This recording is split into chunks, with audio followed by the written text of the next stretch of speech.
మరొకసారి అక్కడ వచ్చిన మీ అందరికీ కూడా మన రక్షకుడు ప్రభువైన యేసుక్రీస్తు వారి పేరిట నా హృదయపూర్వకమైన నిండు వందనాలు తెలియజేసుకుంటున్నాను.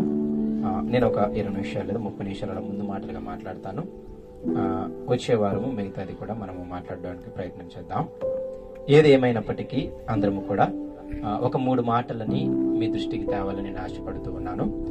1 తీర్పు, 2 ఆ తీర్పులో ఏముంటది అంటే దేహముతో జరిగించిన దాన్ని బట్టి తీర్పు ఉంటది. 3 ఆ తీర్పుకి పక్షపాతం ఉండదు, అనగా దేవుని పిల్లవాడని లేకపోతే అన్యుడని, బైబిల్లో వాడబడిన మాట యూదుడని గ్రీసు దేశస్థుడనే పక్షపాతము ఆ తీర్పు దగ్గర దేవునికి ఉండదు. ఈ 3 మాటలు నేను ముగించేలోపు మీ హృదయంలో ఉండాలి. మొదటి మాట, తీర్పు ఉంది ఒక దినాన. ఆ తీర్పు దేనిని బట్టి ఉంటది అంటే మన దేహంతో జరిగించిన క్రియలను బట్టి ఉంటుంది. అయితే ఆ తీర్పుకి విశ్వాసులని కానీ దేవుణ్ణి ఎరగని వారని కానీ అటువంటి భేదము ఏమీ ఉండదు. దానికి దేవుడు వాడిన పదం ఏంటి అంటే దేవుడు పక్షపాతము లేనివాడు. కాపాడటములో ఎలాగైతే సూర్యుడిని దేవుని నమ్ముకున్న బిడ్డలకి దేవుని నమ్ముకున్న వారికి ఇస్తూ పక్షపాతం లేకుండా ఉన్నాడో, ఎలాగైతే పేతురు గారు ఆ యొక్క అన్యుడైనటువంటి కొర్నేలికి దేవుని మాటలు చెప్పి వాళ్ళ మీద పరిశుద్ధాత్మ దేవుడి దిగడము చూచి దేవుడు నిజముగా పక్షపాతము లేనివాడని తెలుసుకున్నానని, ఎలాగైతే రక్షించటానికి, కాపాడటానికి, పోషించటానికి దేవుడు ఎలాగైతే పక్షపాతము లేనివాడని దేవుడు ఉపయోగించాడు ఆ మాటని, అదే పక్షపాతము లేనివాడనే మాటని తీర్పు దినాన్ని కూడా వాడాడు. ఈ మాటని మీకు జ్ఞాపకం చేస్తూ ఉన్నాను. అయితే అందరము కూడా ఈ 3 మాటలని కొద్ది నిమిషంలో జ్ఞాపకం చేసుకుని తరువాత మనము అసలు ఆ దేహముతో, ఒక్కొక్క దేహంలో చాలా అవయవాలు ఉన్నాయి, ఒక్కొక్క అవయవంతో మనం చేసే పనులేంటి, దానిని దేవుడు విమర్శ దినమందు నిజంగా జ్ఞాపకం చేసుకుంటాడా అనేవి వచ్చే వారము కొన్ని జ్ఞాపకం చేసుకుంటూ వెళ్దాం. అయితే ప్రత్యేకంగా బల్ల దినము కాబట్టి ఒకసారి నేను మళ్ళీ మన శరీరాన్ని దేవుని ఎడల భయాన్ని జ్ఞాపకం చేయాలని ఈ ఉద్దేశాన్ని మీకు జ్ఞాపకం చేస్తూ ఉన్నాను. అందరం కూడా ప్రసంగి గ్రంథం చివరి అధ్యాయము చివరి మాట, ప్రసంగి గ్రంథం చివరి అధ్యాయము చివరి మాట.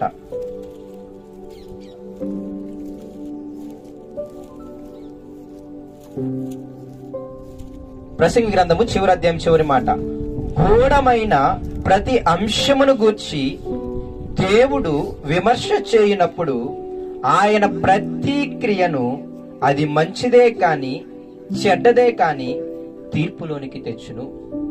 సొలొమోను తన జీవితాన్ని ముగిస్తూ మనుషులకు ఏది మేలు ఏది వ్యర్థము అని మొత్తం చెప్పుకుంటూ వచ్చి, మళ్ళీ చెబుతున్నాను మీకు, సొలొమోను రాసిన ఈ 3 గ్రంథాల్లో ఈ ప్రసంగి గ్రంథం అనేది చాలా పండితులు చెప్పే మాట ఏంటంటే తన చివరి స్థితిలో వ్రాసుకున్నాడు అని, సామెతలు యవనంలో రాశాడు అని, పరమగీతాలు ఇంకొంచెం స్థితిలో రాసి ఉన్నాడు అని, చివరగా అంత పాపము చేసిన తర్వాత దేవుడు దయదలిచి ఆయనకు ఒక అవకాశం ఇచ్చిన తర్వాత సుమారుగా ఆయన భూమి మీద ఒక 65 సంవత్సరాలు, 8 సంవత్సరాలు బ్రతికితే ఆ 60 ఏట అన్నిటిని చూసి ఆయన ప్రారంభించిన మాట ఏంటి అంటే వ్యర్థము వ్యర్థము అని. అయితే అన్ని వ్యర్థాలు చెప్పిన ఆయన ప్రయోజనకరమైనది కూడా ఒకటే ఉందని చెప్పాడు అనమాట. 11 అధ్యాయాలు మీరు చూస్తే 12వ అధ్యాయం మధ్య వరకు కూడా అన్ని వ్యర్థాల గురించి మాట్లాడుకుంటూ వచ్చాడు. ఈ భూమి మీద సమస్తము వ్యర్థము వ్యర్థం వ్యర్థం అని మాట్లాడుకుంటూ వచ్చి ఒకటి మాత్రమే మనిషికి ఉపయోగకరమైంది, అదేంటి అంటే 13వ వచనం, దేవుని ఎడల భయభక్తులు కలిగి బ్రతకడమే ఈ భూమి మీద మనిషికి అత్యంత ప్రయోజనమైనది అని చెప్పుకుంటూ వచ్చి, అయితే అలా బ్రతకడం వల్ల ఏముంటుంది అంటే ఆయన చెబుతూ గూఢమైన ప్రతి అంశమును గూర్చి ఒకరోజు విమర్శ చేస్తాడు. ప్రతి క్రియను బట్టి ఆయన నీకు నాకు ప్రతిఫలాన్ని ఇస్తాడు. యెహోవాకు ప్రతిఫలం ఇచ్చి యెహోవా అనే నామం ఉంది. అయితే నేను చెప్పాను ఇందాకే, మంచి పనులు చేసినప్పుడు ఎలాగైతే ప్రతిఫలం ఇస్తాడో చెడ్డ పనులు చేసిన కూడా ప్రతిఫలం ఇస్తాడు. దానికి బైబిల్ వాడిన పదం ఏంటి అంటే ప్రతీకారము చేయు యెహోవా. మంచి పని చేసినప్పుడు ప్రతిఫలం ఎలాగిస్తాడో, గర్వించి మన దుష్ట హృదయమును, దుర్నీతికి లోబడే తత్వమును, అటువంటి మనసును కలిగిన మన ఎడల ఆయన ప్రతీకారము చేయు యెహోవా. అందుకే భక్తుడు అంటాడు, యెహోవా ప్రతీకారము చేయి దేవా, త్వరగా లెమ్ము, నా మీదకి అనేక మంది భయంకరులు ఏది కారణము లేకుండా నన్ను చంపడానికి ప్రయత్నిస్తున్నారని దావీదు భక్తుడు కీర్తన గ్రంథంలో అంటాడు. ఆయన వాడిన పదము ప్రతీకారము చేయు దేవా యెహోవా. అయితే ఎందుకు ఈ మాట చెబుతున్నాను అంటే, ఆ మాటలో మీరు చాలా జాగ్రత్తగా ఆలోచిస్తే రెండు విషయాలు మీరు చాలా గుర్తుపెట్టుకోండి. ప్రతి క్రియను బట్టి, గూఢమైన ప్రతి అంశమును బట్టి, అంటే గూఢము అంటే ఏంటి అంటే ప్రతి చిన్న, ఇంగ్లీష్ లో ఎలా ఉంటది అంటే చాలా బాగుంటది, ఎవ్రీ సీక్రెట్ థింగ్ అంట. ఈ మాట మీకు బాగా అర్థమవుతుంది. అంటే నీవు నేను తెలియకుండా, ఎవరికి తెలియకుండా చేసేది ఉంటది సీక్రెట్ గా. అప్పుడప్పుడు అంటాం అదే ఆయన సీక్రెట్ లైఫ్ అయ్యా అంటే దాని అర్థం ఏంటి? ఎవరికి తెలియనిది. ఆ సీక్రెట్ లైఫ్ లో చేసే ప్రతి క్రియ ఉంటదే, అర్థమవుతుందా? ప్రతి గూఢమైన అంశమును గూర్చి విమర్శ చేయు దినమున ప్రతి క్రియను బట్టి. అంటే నీ సీక్రెట్ లైఫ్ లో నీవు ఒంటరిగా ఉన్నప్పుడు, రహస్యముగా ఉన్నప్పుడు, తెలుగులో సీక్రెట్ అంటే రహస్యం, నీవు నేను చేసే ప్రతి రహస్యమైన పనిని బట్టి ఆయన ఏం చేస్తాడు అంటే మనకి ప్రతిఫలం ఇస్తాడు అంట. తీర్పు దినం అంటే అదే అర్థం. అది మళ్ళీ చెబుతున్నాను, ఆ తీర్పు నేను మళ్ళీ చెప్పనా మీకు? దేవుణ్ణి ఎరిగిన వారికి తీర్పు అంటే ఆనందము, సంతోషం. దేవుణ్ణి ఎరగని వాడికి తీర్పు అంటే భయము. ఈ మాటను కూడా మీరు గుర్తుపెట్టుకోండి. తీర్పు అనగానే అందరూ భయపడిపోతున్నారేమో. దేవుణ్ణి ఎరిగి దేవుని ప్రకారంగా బ్రతికే వానికి ఆ తీర్పు ఒక ఆనందకరమైన విషయం. అందుకే భక్తులందరూ ఏమంటారు తెలుసా? త్వరగా నేను చనిపోవాలి, త్వరగా దేవుడి దగ్గరికి వెళ్ళాలి, ఆయన త్వరగా తీర్పు తెచ్చి నన్ను పరలోకం ఎత్తుకెళ్ళిపోవాలి. భక్తులందరూ కూడా తీర్పు అనేది చాలా ఆదరణకరమైన విషయాల్లో చెప్పాడు. మీకు కొన్ని విషయాలు చెప్పనా? ఆదరణకరమైన విషయాల్లో తీర్పు గురించి చెప్పాడు అని. నిజమే. ఇదిగో శిష్యులను పంపిస్తూ, లోకంలోకి పంపిస్తూ ఏమంటాడు తెలుసా?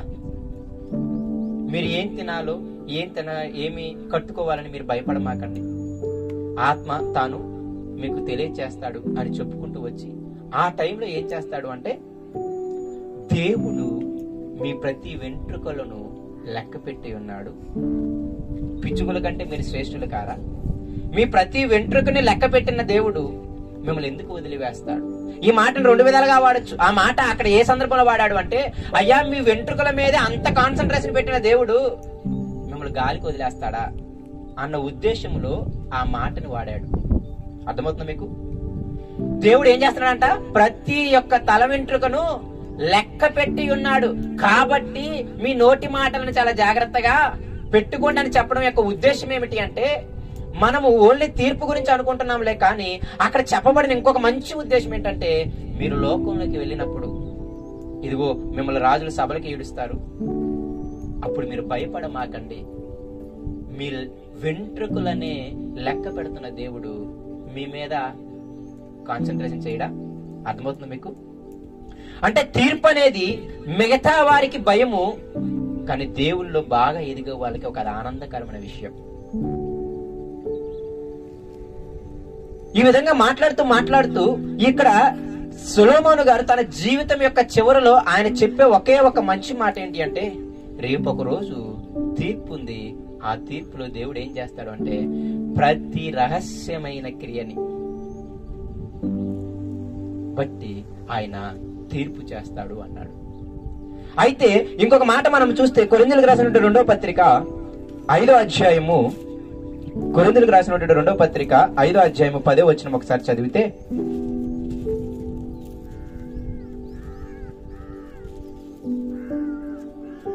పదవచనము, ఎందుకనగా తాను జరిగించిన క్రియల చొప్పున అవి మంచివైనను సరే చెడ్డవైనను సరే దేహముతో జరిగించిన వాటి ఫలమును ప్రతివాడు పొందినట్లు మనమందరమును క్రీస్తు న్యాయపీఠము ఎదుట ప్రత్యక్షము కావలేను.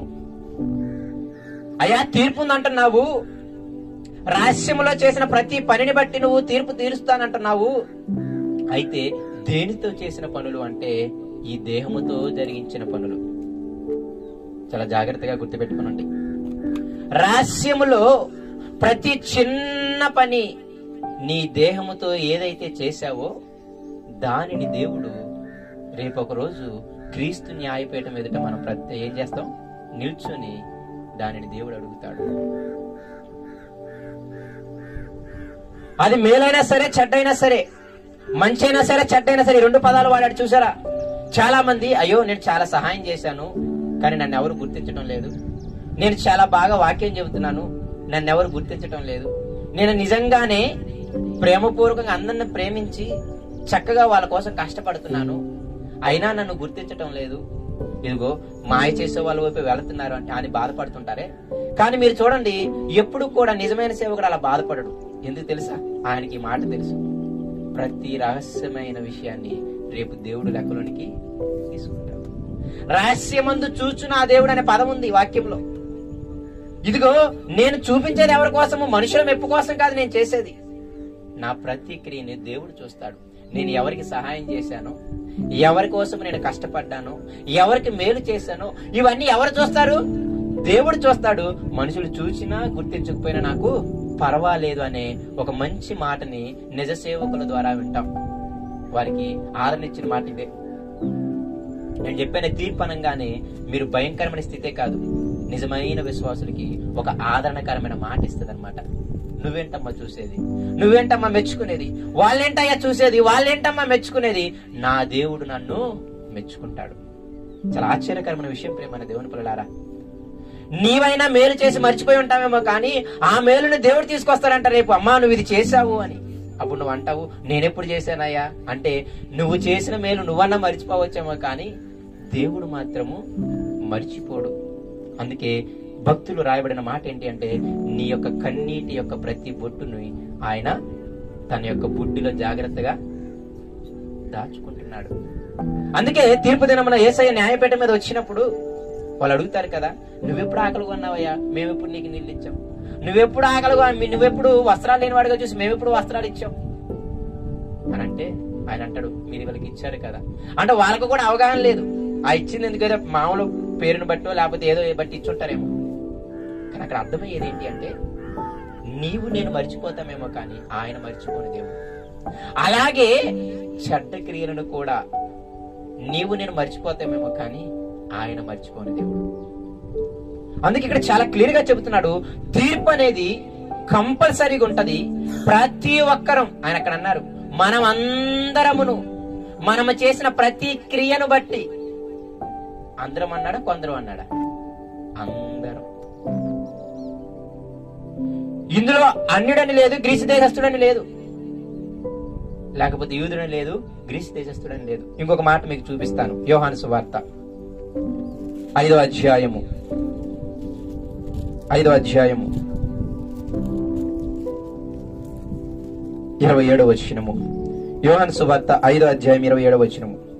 మరియు ఆయన మనుష్య కుమారుడు గనుక తీర్పు తీర్చుటకు తండ్రి యేసుక్రీస్తు వారికి ఏమనుగ్రహించాడంట? అధికారం అనుగ్రహించను. దీనికి ఆశ్చర్యపడకుడి. దేనికి? ఒక కాలము వచ్చుచున్నది, ఆ కాలమున సమాధుల్లోనున్న వారందరూ యేసు శబ్దమును విని మేలు చేసిన వారు జీవ పునరుద్ధానమునకును, కీడు చేసిన వారు తీర్పు పునరుద్ధానమునకును బయటికి వచ్చేదరు. ఇది ఆశ్చర్యము కాదు. నేను మళ్ళీ చెబుతున్నాను, దేవుణ్ణి ఎరగని వానికి ఆశ్చర్యము, దేవుణ్ణి ఎరిగిన వానికి ఆశ్చర్యం కాదు. మీకు తెలుసో లేదో, నోవా జలప్రలయం వచ్చినప్పుడు నోవాకి ఏం ఆశ్చర్యం లేదు. తెలుసా మీకు? నోవా కాలంలో జలప్రలయం వచ్చినప్పుడు నోవా ఆశ్చర్యపోలేదు. ఎందుకంటే ఆయనకు ముందే తెలుసు, 500 సంవత్సరాల క్రితమే దేవుడు నాతో మాట్లాడి జలప్రలయం తెప్పిస్తాను, నువ్వు ఓడకో కట్టుకొని. ఆయనకి ఎప్పుడు తెలుసు? ముందే తెలుసు. కానీ జలప్రలయం వచ్చినప్పుడు ఆశ్చర్యపోయింది ఎవరు తెలుసా? ఎవరు? 500 సంవత్సరాలు సువార్త ప్రకటించిన, మారు మనసు పొందకుండా దేవుని మాటలకు లోబడకుండా ఉన్న ఆ జనాంగం అంతా ఉంది భూమి మీద, వాళ్ళందరూ ఆశ్చర్యపోయారు. ఎందుకు? నోవా చెప్పాలే, మేము నిజం కాదనుకున్నాం, జలప్రలయం రావడం ఏంటి, ఆకాశం తూములు విప్పి నీళ్లు రావడం ఏంటి, ఇదొక ఆశ్చర్యం, ఇంతవరకు భూమి మీద ఎప్పుడు జరగలేదు.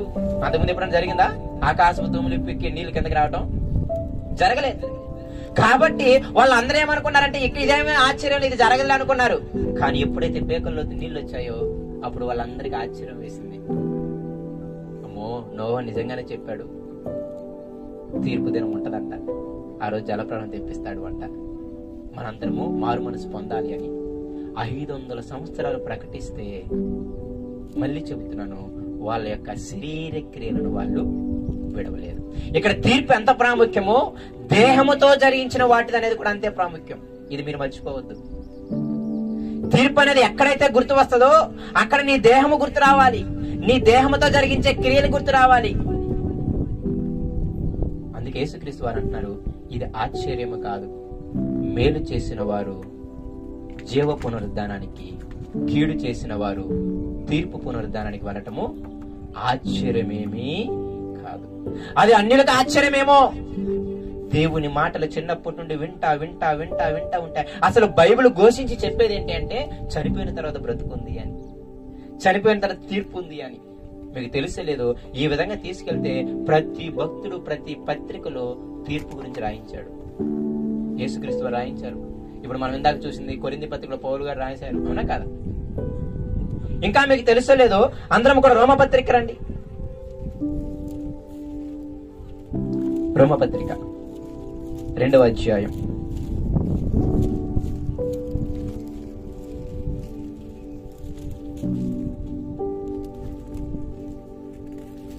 1వ వచనం నుండి నేను చదువుతాను, మీరు చాలా జాగ్రత్తగా ఆలకించండి. కాబట్టి తీర్పు తీర్చు మనుషుడా, నీవెవడైనా సరే నిరత్తుడవై ఉన్నావు. దేని విషయంలో ఎదుటివానికి తీర్పు తీర్చుచున్నావో దాని విషయంలో నీవే నేరస్తుడు అని తీర్పు తీర్చుకొనుచున్నావు. ఎలయనగా తీర్పు తీర్చు నీవును అట్టి కార్యములనే చేయుచున్నావు కావా? నేనెందుకు ఈ మాట చెబుతున్నాను అంటే, తీర్పు గురించి వాక్యంలో చాలా సార్లు వ్రాయించాడు దేవుడు మనకి. ఆ తీర్పు దేనిని బట్టి అంటే, నీ యొక్క నా యొక్క దేహముతో చేసినటువంటి ప్రతి కార్యమును బట్టి, అది మంచిదైనా సరే చెడ్డదైనా సరే. అందుకే ముందుకెళ్ళిన తర్వాత ఇంకా ఆయన మాట్లాడుతూ చాలా మంచి మాట అంటాడు, చూడండి 6వ వచనము. ఆయన ప్రతి వానికి ఏమిస్తున్నాడంట? వాని క్రియల చొప్పున ప్రతిఫలం ఇచ్చును. దేవుడు ఎటువంటి వాడు అంటే ప్రతిఫలం ఇచ్చు దేవుడు. ఏం ప్రతిఫలము? 2 రకాల ప్రతిఫలాలు. సత్క్రియను ఎవరైతే ఓపికగా చేయొచ్చు, మహిమను ఘనతను అక్షయతను వెదుగుతారో వారికి నిత్య జీవము, అది ప్రతిఫలం. సత్క్రియ చేయడానికి ఓపిక కావాలా లేదా? కంపల్సరీ కావాలి. నిందలు భరించాలంటే ఓపిక కావాలి, శ్రమలు భరించాలంటే ఓపిక కావాలి, అవునా కదా? నిందలో శ్రమలు ఒక ఎత్తు అయితే వాక్యాన్ని ఒక అరగంట కూర్చొని చదవాలంటే చాలా ఓపిక కావాలి శరీరానికి.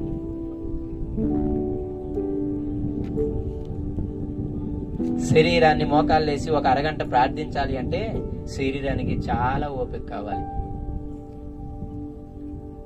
నేను మళ్ళీ చెబుతున్నాను, సత్క్రియ అనే చోట ఇక్కడ ఓపిక అనే పదం వాడతాడు. పదాన్ని పట్టుకోకపోతే మనం చాలా నష్టాన్ని కొని తెచ్చుకుంటాం. సత్క్రియని ఎవరైతే ఓపికగా చేయొచ్చు, మహిమను ఘనతను అక్షయతను వెతుకువారు వారికి ఏముంటదంట? ప్రతిఫలం నిత్య జీవమునిచ్చును. అయితే ఇంకొక తెగుంది, వాళ్ళెవరో చూడండి, భేదములు పుట్టించి. ఈ శరీరముతో ఇంకొక తెగ ఉంది, వాళ్ళు ఏం చేస్తారు అంటే భేదములు పుట్టిస్తారు. భేదములు అంటే అర్థం ఏంటి తెలుసా? భేదములు అంటే అర్థం ఏంటి? గొడవలు పెట్టడం. గొడవలు పెట్టంగా నేను ఎవరికి పెట్టలేదమ్మయ్యా అనుకోమాకండి. ఈ గొడవలు వెనకున్న ఆంతర్యం ఏంటి తెలుసా? అక్కడ రాయబడిన మాట ఏంటంటే సెల్ఫ్ సీకింగ్ అంట. ఎవరైనా కొందరు గొడవలు ఎందుకు పెడతారు తెలుసా? వాడి సొంత లాభం కోసం, అవునా కదా? ఒక వ్యక్తి ఇద్దరికి గొడవలు పెడుతున్నాడంటే దాని అర్థం ఏంటి? వీనికి అక్కడ ఏదో లాభం కావాలి. మీరు గొడవలు పెట్టడమే చూస్తున్నారేమో కానీ అక్కడ ఆయన హృదయాన్ని చూస్తున్నాడు, అక్కడ ఆయన ఈ శరీరంతో చేసే పనిని చూస్తున్నాడు. అందుకే దావీదు భక్తుడు ఏమన్నాడు తెలుసా? అయ్యా, నీవు నన్ను పరిశీలించి ఏం చేసావంట? తెలుసుకొని ఉన్నావు. 139 చదవండి, మీరు బాగా అర్థమవుతుంది. భక్తులందరికీ అవగాహన ఉంది. దేవుడు ఎటువంటి దేవుడు అంటే నన్ను పరిశోధించి మరీ తెలుసుకున్నాడంట. ఏం పరిశీలించావయ్యా? నా దగ్గర ఏమి నువ్వు పరిశోధించావా అంటే, మొట్టమొదట నీ నడకని నేను పరిశీలించానన్నాడు. ఇక్కడ చేయొచ్చు ఒక్కసారి ఆ మాట చూడండి, చాలా బాగుంటుంది ఈ సందర్భంలో. కీర్తన గ్రంథం 139 అధ్యాయం. చదువు వచ్చిన వాళ్ళు తీయండి, చదువు రాని వాళ్ళు నా మాట వినండి చాలు. భక్తులకి అవగాహన ఉంది. దేవుడు అనగానే ఏమనుంది తెలుసా? దేవుడు అనగానే ఏ దేవుడు అంటే ఆయన నన్ను పరిశీలించి పరిశోధించి తెలుసుకుని ఉన్నావంట. మాట చూడండి, యెహోవా నీవు నన్ను పరిశోధించి తెలుసుకుని ఉన్నావు, నేను కూర్చుండుట నేను లేచుట కూడా నీకు తెలియను. ఏమి నా అలా పరిశోధించావయ్యా? మన భాష అంటామే, ఒక కన్నేసి ఉంచంటాం చూసావా? దేవుడు మన వైపు 2 కన్నులు వేసి ఉంచాడు. ఒకవేళ నేను చీకటిలో రహస్యంగా చేస్తున్నాను అనుకుంటున్నాము, ఆ చీకటి ఆయనకి ఏంటి ఎలా ఉందంట? వెలుగుగా ఉంది అంట. ఆయనకి మనకి చీకటి, ఆయనకి చీకటి కాదు.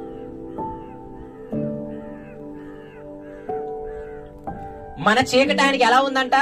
వెలుగుగా ఉంది అంట. అంటే దాని అర్థం ఏంటంటే ఆయన నుండి ఎక్కడా తప్పించుకోలేవు, ఆయన కంటి నుండి నువ్వు ఎక్కడా తప్పించుకోలేవు అని అర్థం. ఇంకొక భక్తులు ఏమంటాడు తెలుసా? పాతాళంలోకి వెళ్ళి దాక్కుందాము అంటే అక్కడ కూడా నీ కన్ను ఏం చేస్తుంది? నన్ను స్పష్టముగా చూస్తుందంట. పాతాళంలోకి వెళ్ళి దాక్కుందామని అక్కడ కూడా ఆయన కన్ను ఏం చేస్తుందంట? స్పష్టముగా చూస్తుందంట. నేను ఎందుకు అన్ని చెబుతున్నాను అంటే, దేవుడు ఏమి పరిశీలిస్తున్నాడు, ఏమి పరిశోధిస్తున్నాడు అంటే, మొట్టమొదటిగా ఏం పరిశీలిస్తున్నాడంట? నువ్వు కూర్చుంట, ఏ చోట నువ్వు కూర్చుంటున్నావు? అపహాసకులు కూర్చున్న చోట కూర్చున్నావా? చెడ్డవారు కూర్చున్న చోట కూర్చుంటున్నావా? తర్వాత మాట, నీవు లేచుట, నాకు తలంపు పుట్టక మునిపే నీవు నా మనస్సును గ్రహించి ఉన్నావు. చూసారా, ఏడ కూర్చుంటున్నావో అని చూస్తున్నాడంట. ఎటువంటి తలంపులు నువ్వు ఆలోచిస్తున్నావో చూస్తున్నాడంట.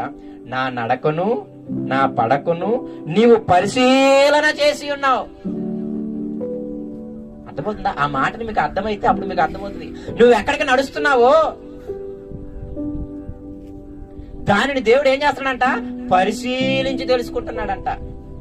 ఇంకా నా చర్యలన్నిటినీ, ఒకటి కాదు, నా చర్యలన్నిటినీ నీవు బాగుగా తెలుసుకున్నావు. యెహోవా మాట నా నాలుకకు రాక మునిపే అది నీకు పూర్తిగా తెలిసి ఉన్నది. వెనుకను ముందును నీవు నన్ను ఆవరించి ఉన్నావు, నీ చేయి నా మీద ఉంచి ఉన్నావు. ఆ భక్తుల అవగాహన చూసారా? వెనక ముందు చుట్టూ ఎవరు ఆవరించి ఉన్నారంట? దేవుడు నీ చుట్టూ నా చుట్టూ ఆవరించి ఉన్నాడంట. ఆయన నిన్ను నన్ను పరిశీలించి తెలుసుకొని ఉంటున్నాడంట. ఏం పరిశీలిస్తున్నావంటే నీ నడక, నీ పడక, నీ ఆలోచనలు, నీ నోటి మాటలు, ప్రతిదీ కూడా ఏం చేస్తున్నాడంట? పరిశీలించి తెలుసుకుంటున్నాడంట. ఎందుకు ఈ మాటలు చెబుతున్నాను అంటే, దేవుడు తీర్పు తీర్చువాడైతే తీర్పు తీర్చేవాడు ఏం చేయాలి చెప్పండి? ఎప్పుడైనా మీరు సిబిఐ ఎంక్వైరీ కానీ అలాంటి చూస్తుంటే మీకు అర్థమవుతుంటాయి. సినిమాలు బాగా చూస్తుంటారు కదా. ఒక తీర్పు తీర్చడానికి ముందు పోలీసు వాళ్ళు ఎంత కష్టపడతారు చెప్పండి? సాక్ష్యాలు ఎన్ని సేకరిస్తారు చూడండి, వాడు నిజముగా తప్పు చేశాడా లేదా అని. ఇదిగో భూమి మీద ఒక మనిషి తీర్పు తీర్చడానికే అంత లెవెల్లో పరిశోధిస్తే, నిత్య జీవం కోసం తీర్పు తీర్చి ఆయన ఇంకెంత లెవెల్లో పరిశోధిస్తాడో చూడండి. నిజముగా ఆయన చేతుల నుండి తప్పించుకోవడము మనకు అసంభవం. అందుకే యేసుక్రీస్తు వారు కూడా ఏమంటారు తెలుసా? లోకాసు వార్త 12వ అధ్యాయంలో ఒకసారి రండి. లోకాసు వార్త 12వ అధ్యాయం 2వ వచనం. లోకాసు వార్త 12వ అధ్యాయం 2వ వచనం. మరుగైనదేదియు బయలుపరచబడకపోదు. అర్థమవుతుందా? మరుగైనది ఏది కూడా ఏం చేయదంట? బయలుపరచబడకపోదంట. నీకు మరుగేమో, నువ్వెవరు చూడట్లేదు అనుకుంటున్నావేమో అంతే. కానీ ఒకరోజు యేసయ్య ఏం తీసుకొస్తాడు?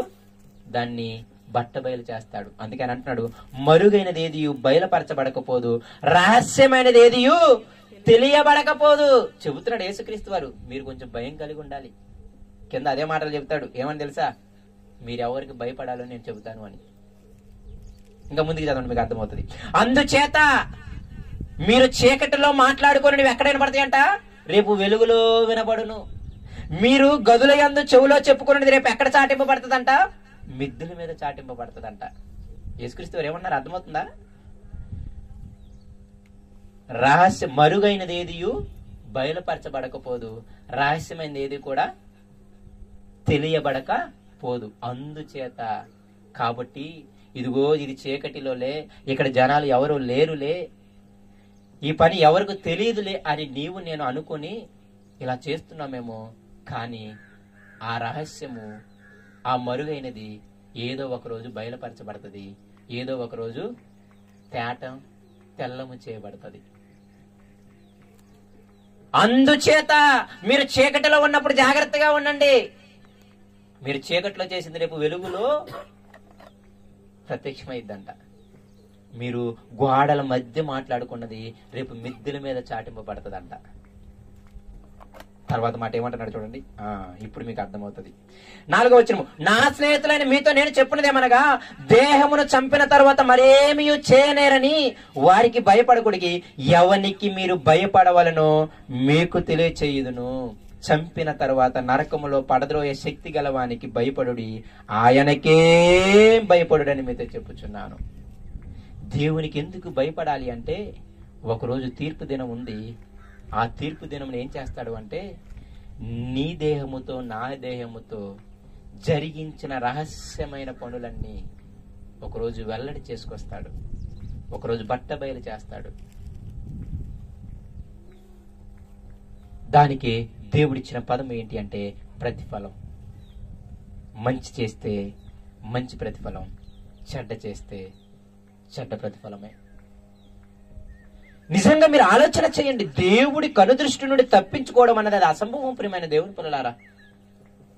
అందుకే ఇక చివరికి రండి, రోమపత్రిక 2వ అధ్యాయానికి రండి. ఆ మాటలు చూసి మనం ముగించుకుందాం.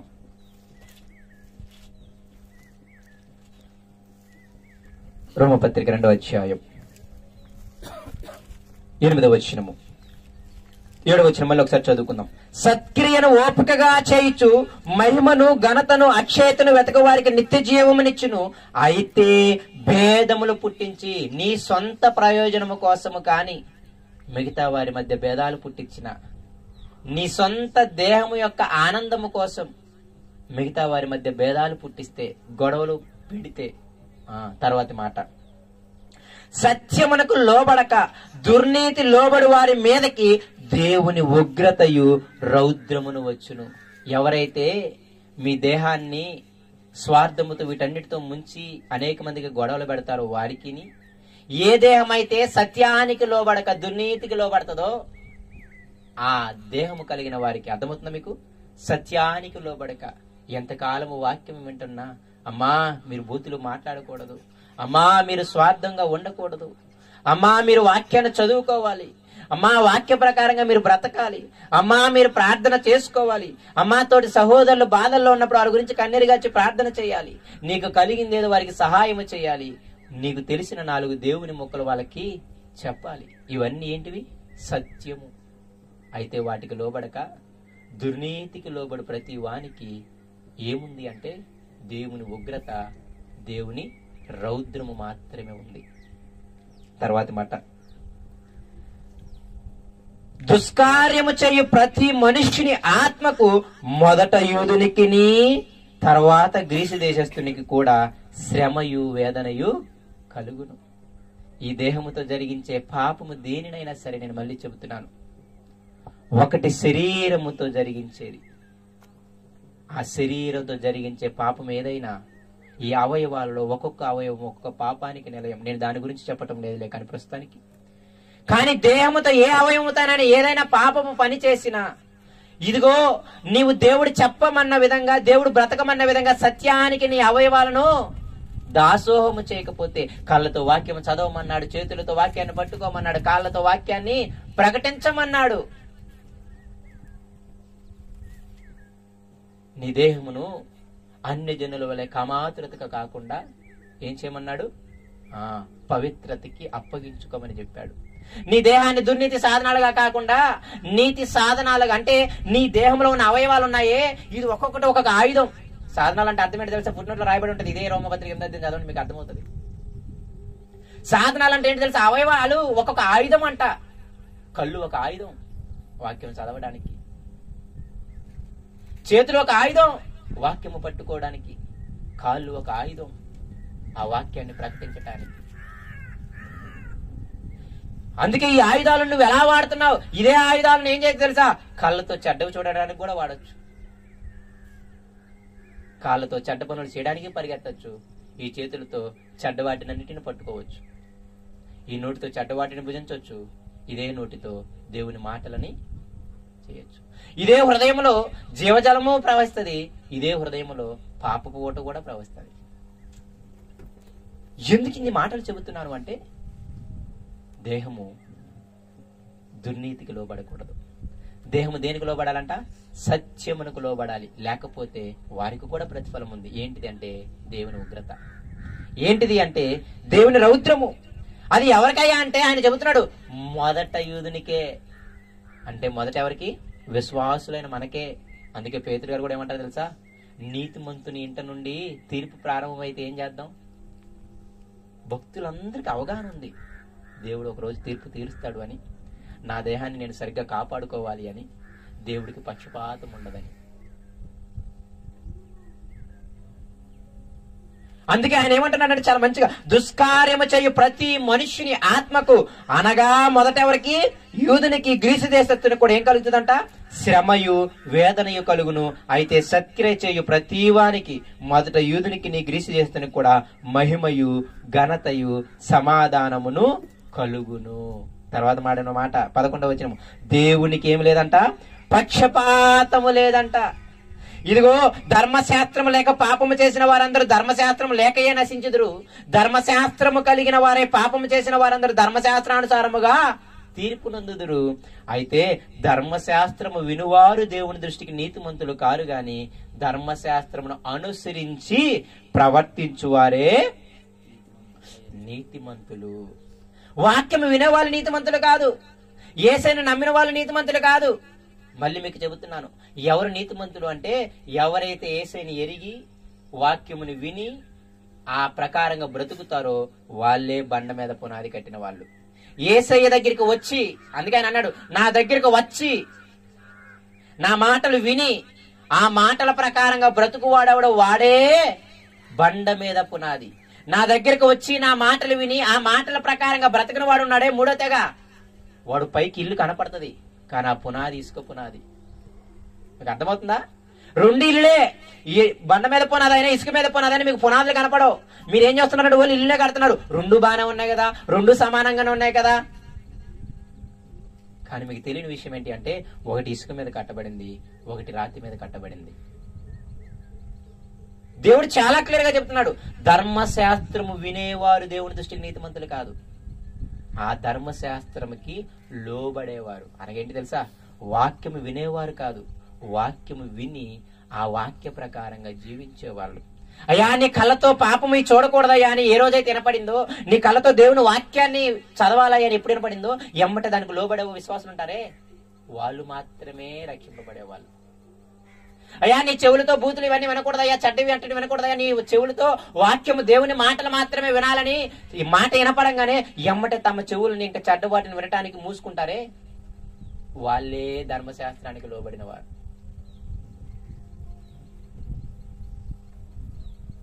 విని ఆ ప్రకారంగా చేసేవాళ్ళే, చేయని వాళ్ళు, మీకు మళ్ళీ చెబుతున్నాను, మీరు ఇంకా రక్షింపబడిన వారే. ధర్మశాస్త్రముకు లోబడిన వారు మాత్రమే. కాబట్టి ఆయన చాలా క్లియర్ గా చెప్పే మాట ఏంటి అంటే, దేవుడు పక్షపాతం లేనివాడు. మొదట మన దగ్గర నుండే ప్రారంభమవుతుంది అన్నాడు. ఈ దేహాన్ని, ఈ అవయవాలని చాలా జాగ్రత్తగా గుర్తుపెట్టుకోండి. దేవుడి చిత్తమైతే చక్కగా ఒక్కొక్క అవయవంతో పాపాలు చేసి దేవుడి తీర్పుని తెచ్చుకున్న వారిని మనం ధ్యానిద్దాం. కాబట్టి ఈరోజు మీరు గుర్తుపెట్టుకోవాల్సిన విషయం ఏంటి అంటే, కంపల్సరీగా తీర్పు ఉంది. ఒకరోజు నీవు నేను చనిపోతాం. చనిపోను అనే వాళ్ళకి మాత్రం తీర్పు లేదు. మరి భూమి మీద ఎవరు చనిపోవని అనలేం. చనిపోయే ప్రతి ఒక్కరికి తీర్పు ఉంది. దేన్ని బట్టి తీర్పు అంటే, నీ దేహముతో జరిగించిన వాటిని బట్టి. మళ్ళీ చెబుతున్నాను, రహస్యమైన ప్రతి విషయాన్ని తీసుకొస్తాడు. నీవన్నా మర్చిపోవచ్చేమో కానీ దేవుడు నీ పాపములన్నీ వరుసగా నీ కళ్ళ ముందు ఉంచుతాడు. మళ్ళీ చెబుతున్నాను, ఈ మాట ఎప్పుడు గుర్తుపెట్టుకోండి, దేవుడు పక్షపాతము లేనివాడు. మొదట యూదుడే, మొదటి విశ్వాసే, తర్వాతే అన్యుడు. కాబట్టి తీర్పు ఉంది. ఆ తీర్పు దేన్ని బట్టి అంటే, నీవు నేను నీ దేహముతో నా దేహముతో చేసిన దాన్ని బట్టి నీ అవయవాలని దుర్నీతికి అప్పగించామా లేకపోతే సత్యానికి అప్పగించామా అనే దాన్ని బట్టి ఉంటది. దేవుడు పక్షపాతము లేని వాడు, గుర్తుపెట్టుకోండి. దేవుడు చిన్న మాట దీవించిన గాక. అందరూ కూడా కళ్ళు మూసుకుని చిన్న ప్రార్థన చేసుకుందాం. పరిశుద్ధుడా, ప్రేమ కలిగిన మా తండ్రి, మరొకసారి మీకు వందనాలు, మీకు స్తోత్రాలు. దేవా,